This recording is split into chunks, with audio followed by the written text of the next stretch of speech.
You're not just thinking, you're mid-performance.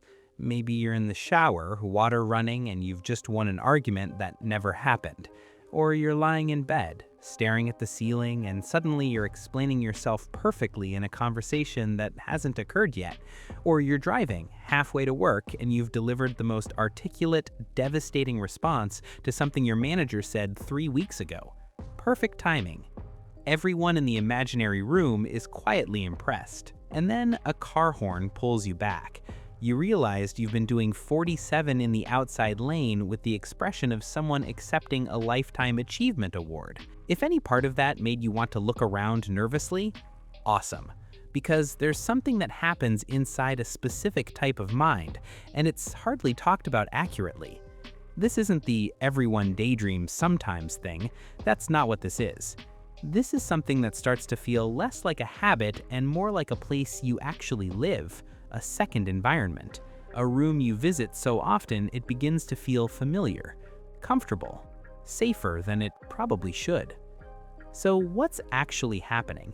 Why does your brain keep building these elaborate scenes like it's editing an alternate version of your life? There's a network in your brain called the default mode network. It lights up when you're not focused on the outside world, when you're showering, driving, walking, staring at nothing. It's the system responsible for self-reflection, memory, and internal storytelling. It stitches together past experiences and future possibilities.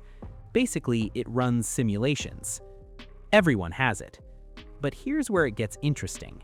For some people, that internal simulation doesn't just activate occasionally, it becomes the preferred setting. Your brain starts realizing something subtle.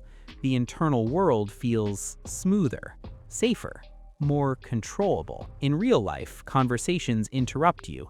People misread you. They react in ways you didn't prepare for. You say something slightly wrong and it lingers in your chest for hours. But in your imagined version, you control the pacing. You control the timing. You control the outcome. You can rewind, you can adjust, you can make the other person finally understand what you meant, clearly, completely, without interruption. And your nervous system loves that, because control feels safe. Let's be honest, real conversations are messy. They're slow, they involve uncertainty, you don't know how the other person will react.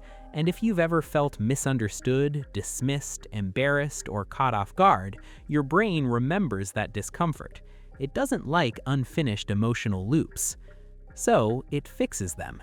It reconstructs the moment, it edits your lines, it gives you the version where you stand taller.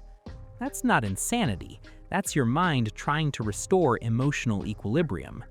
The imagined scenario gives you closure that reality didn't, even if it's temporary. But here's the quiet turning point most people miss. At first, it's rehearsal, preparation, mental practice. Then slowly, and this is the part you might not have noticed, it becomes refuge. Inside your head, you're composed. Outside, you're unsure. Inside, people respond how you hoped they would. Outside, they surprise you. Inside, you're powerful. Outside, you're human.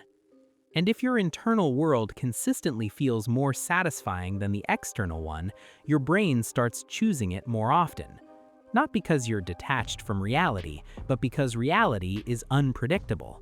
And unpredictability requires vulnerability. The daydream doesn't. There's a personality trait called absorption. It's the tendency to become deeply immersed in inner experiences. People high in absorption don't just imagine lightly, they sink into it. They get lost in music, they feel films intensely, they replay memories with full sensory detail. When a mind like that turns inward, the inner world becomes vivid, layered, emotionally textured, which means your imagined conversations don't feel cartoonish, they feel real enough to trigger real relief. And that's important, because when something provides emotional relief, your brain reinforces it. Relief is addictive. Even quiet relief. Now let's talk about the part people rarely admit.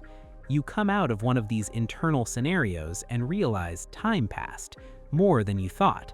You were physically present, but not really. And there's this subtle awareness that hits you.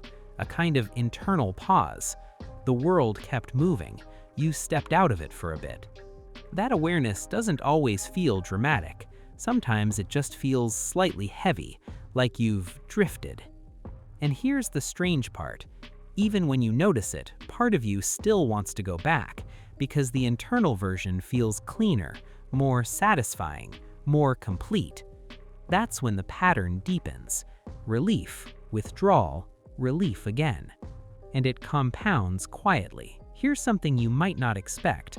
This pattern isn't usually random. It often develops in people who are highly self-aware. You notice how you're perceived. You replay tone shifts. You analyze micro-moments. You care about being understood accurately. That level of awareness can be exhausting in real time. So afterward, your brain reconstructs the interaction in a controlled environment. It gives you the version where you're steady instead of exposed, where you're articulate instead of flustered, where you're respected instead of uncertain. That's not delusion, that's emotional self-protection. And if you trace it back far enough, it may have started as adaptation. Maybe at some point, speaking freely didn't feel safe. Maybe you were interrupted, misunderstood, dismissed. Maybe you were simply more sensitive than the environment around you allowed. So your brain built a room where you could finish your sentences, where you could say everything, where depth didn't get cut off halfway through. What looks like escapism now may have once been survival. But here's the tension. An adaptation can outlive the moment it was built for. The inner world that once protected you can start replacing the outer one. And when that happens, real life can start to feel thin by comparison. Less cinematic, less responsive, more effort. Because the inner version has no friction, and friction is part of reality. The daydream never interrupts you. Real people do. This doesn't mean something is wrong with you. It means your brain found a strategy that worked. The real question is simply this: is your imagination supporting your life or quietly substituting it? Because the ability to construct entire emotional realities inside your mind is not weakness. It's depth, it's nuance, it's complexity. But depth becomes isolating when it only exists internally. You don't imagine fake scenarios because you're strange. You imagine them because your mind discovered a controlled space where you could feel understood, capable, and resolved. That space once helped you. Maybe it still does. The only thing worth asking now is what it's giving you, and whether you're allowed to build pieces of that in real life too. Because your real voice, even when it shakes, even when it stumbles, deserves space outside your head too. If this felt uncomfortably accurate, like someone just described something you've never said out loud, that's not random. A lot of people live partly in their heads and don't even realize why. From the inside, it doesn't feel dramatic, it just feels like relief. But here's something interesting. The people who build entire conversations internally often carry another quiet feeling underneath it. The feeling of not fully belonging anywhere, of being present but slightly separate, of being understood in fragments but never fully. And that's exactly what I explored in my previous video: why some people feel like they don't belong anywhere. If this video resonated, that one will probably hit even deeper. Because imagining scenarios isn't always just about control or rehearsal. Sometimes it's about trying to create internally the sense of connection you've never fully felt externally. That feeling of being slightly outside of life, of watching it happen rather than participating in it, is a deeper pattern. And if you've ever felt like an observer of your own life, that video will explain why. Go watch it next. You might recognize a deeper layer of yourself. And if you enjoy psychology that explains the parts of you most people misunderstand, the quiet patterns, the hidden habits, the private logic of your own mind, make sure to like this video. It tells the algorithm that content like this matters. Subscribe and hit the bell so you don't miss the next one, because we're just scratching the surface of how the mind works. Share this with someone who lives in their head more than they admit. You might give them a moment of relief they didn't know they needed. And tell me in the comments, when you imagine these scenarios, What do they usually give you? Closure? Confidence? Connection? Control? I read the comments, and sometimes what you write there says more than the video ever could. I'll see you in the next one.